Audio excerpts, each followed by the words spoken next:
soko mwenye sauti nyororo,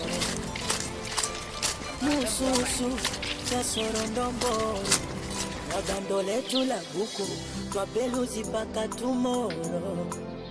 Mambo iko huku penzi twalila kwa soro, anipelekesha msobe msobe kama fuso la panda mlima, na nilivyofundi kuchelewesha kobe kobe simpidu skonzima nzima, mukoroge sumu mwenye vijiba vya roho yatawatoka mapunye umwe kwa shako, tena wavive na wanune chakua yako.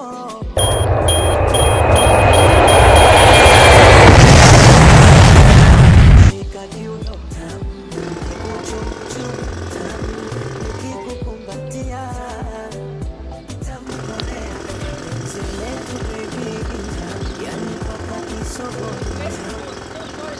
Boss yakaranze ngo tumakazi gahano kanzanye. Aragana he boss? Umvoro wa munyonze. Mvuye ku isoko, mvuye guhaha. Harahirya, hari umutaka harimo umwagent bari gucuruza. Jesus is Lord. Numva naniwe mpasiga igitoki cyane. Ugize ngo ugenda ukinzanire mu rugo ni hakurya hariya. Haye mite bami. Ako sinapfa kubyizera ko wagenda ukakinzanira. Urasiga iryo gare ugenda ukinzanira. Wagenda gukubita turosa zawe. Nta kibazo boss, ahubwo ngiye kugenda. Hirukanka ahubwo uransanga hano.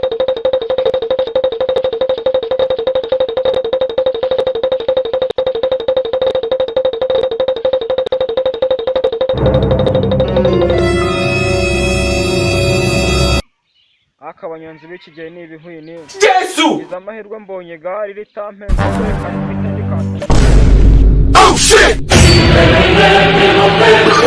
Oh no.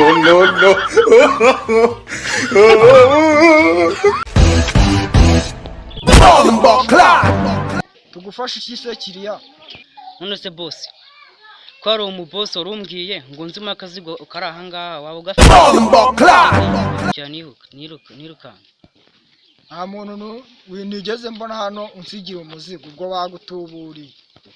Ngo bantu buriye. Ubwo bakurangije nyine. Ngo ki? Ahubwo kubirana bikiri hafi. Papa we.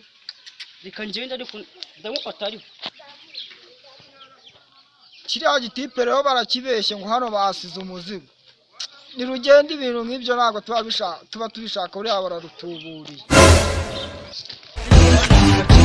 Nigaje.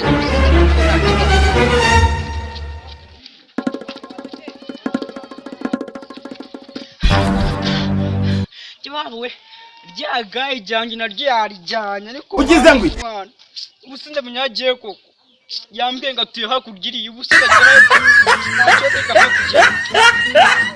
Nimba kano kavideo kagushimishije jya kuri YouTube ukore subscribe kuri channel yacu tibagiwe na like. Okay.